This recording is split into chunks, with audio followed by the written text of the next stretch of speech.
ಎಷ್ಟು ಟ್ರಾಫಿಕ್ ಆಗಿದೆ ಶಿವಾಜಿನಗರನಲ್ಲಿ ಗೊತ್ತಾಗ್ತಾ ಇಲ್ಲ. ಹಾಸ್ಪಿಟಲ್ಗೆ ಬಂದಿದ್ದು ಡೆಲಿವರಿಗೆ ಕೇಸ್ಗೆ ಎಷ್ಟು 1 hour ಅಲ್ಲಿ ನಿಂತಿದ್ದೀನಿ. ಅಲ್ಲಿ ಬಂಬು ಬಜಾರ್ನಲ್ಲಿ ತುಂಬ ಗಲಾಟಮ್ಮ. ಯಾಕೆ ಎಷ್ಟು ಮಳೆ ಬರುತ್ತೆ, ಮಳೆ ಬಂದರೆ ಎಷ್ಟು ಇದೆ ಅಲ್ಲ ನಮ್ಮ ಹತ್ರ.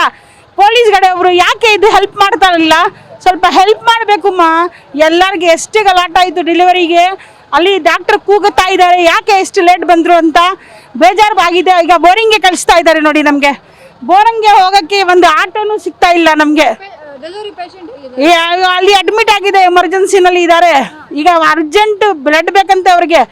ಅಲ್ಲಿ ಯಾವ ಕಡೆ ಹೋಗ್ಬೇಕು ನೋಡಿ ಎಷ್ಟು ಟ್ರಾಫಿಕ್ ಇದೆ. ತುಂಬ ಗಲಾಟಮ್ಮ. ಸ್ವಲ್ಪ ನೋಡಮ್ಮ, ಎಲ್ಲರಿಗೆ ಹೇಳಮ್ಮ. ಅದು ಟ್ರಾಫಿಕ್ ಪೊಲೀಸ್ ಎಷ್ಟು ಜನ ಇದ್ದಾರೆ ನಮ್ಮ ಕಡೆಯವರು. ಬರೀ ಬೆಂಗಳೂರಿನಲ್ಲಿ ಸ್ವಲ್ಪ ಆಕ್ಟಿವ್ ಆಗಬೇಕು. ಅವರು ಎಲ್ಲ ಆಕ್ಟಿವ್ ಆಗಿ ಎಲ್ಲ ಕೆಲಸ ಮಾಡಬೇಕು. ಇಲ್ಲಾಂದರೆ ತುಂಬ ಇದಾಗತ್ತೆ ಗಲಾಟೆ. ನೋಡಿ ನೀವೇ ಯೋಚನೆ ಮಾಡಿ. 1 hour ಆಟೋನಲ್ಲಿ ನೀವು ಅವರು ಪೇಷಂಟ್ ಎಷ್ಟು ಗಲಾಟ ಮಾಡಿದ್ರು ಆಗ್ತಾ ಇಲ್ಲ ಅಂತ. ನನಗೆ ಆಗ್ತಾ ಇಲ್ಲ ಅಮ್ಮ, ನಡೀರಿ ಅಂತ. ಯಾವ ಕಡೆನೂ ಜಾಗ ಇಲ್ಲ. ಈಗ ಅಲ್ಲಿ ಹೋಗಿದ್ರೆ ಡಾಕ್ಟ್ರ್ ಇದು ಮಾಡ್ತಾ ಇದ್ದಾರೆ ನಮಗೆ, ಯಾಕೆಮ್ಮ ಎಷ್ಟು ಲೇಟ್ ಬಂದರು ಅಂತ. ಸ್ವಲ್ಪ ಏನಾದರೂ ಯಾರಿಗೆ ಹೇಳಬೇಕು ಹೇಳಿ. ಸ್ವಲ್ಪ ಈ ಥರ ಎಮರ್ಜೆನ್ಸಿ ಅಂದ್ರೆಗೆ ಮಾಡಿ ಏನಾದರೂ.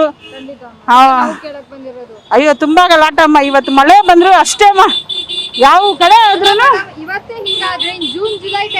ಅಯ್ಯೋ ತುಂಬ ಆಗತ್ತಮ್ಮ. ಇನ್ನು ಮಕ್ಕಳಿಗೆ ಇದು ಸ್ಕೂಲ್ಗೆ ಹೋಗಿ ಯಾವ ಥರ ಕಳಿಸ್ಬೇಕು ನಾವು ಹೇಳಿ. ನಮ್ಮ ಮನೆ ಅವರು ಯಾವ ಥರ ಹೋಗ್ಬೇಕು. ತುಂಬ ಪ್ರಾಬ್ಲಮ್ ಆಗ್ತಾ ಇದೆಮ್ಮ. ನೀವು ಏನಾದರೂ ಮಾಡಿಮ್ಮ. ತುಂಬ ನಮಗೆ ಬೇಜಾರಾಯಿತು. ಈಗ ಏನು ಹೇಳ್ತಾರೆ ನಮ್ಮ ಹುಡುಗಿಗೆ ಗೊತ್ತಿಲ್ಲ.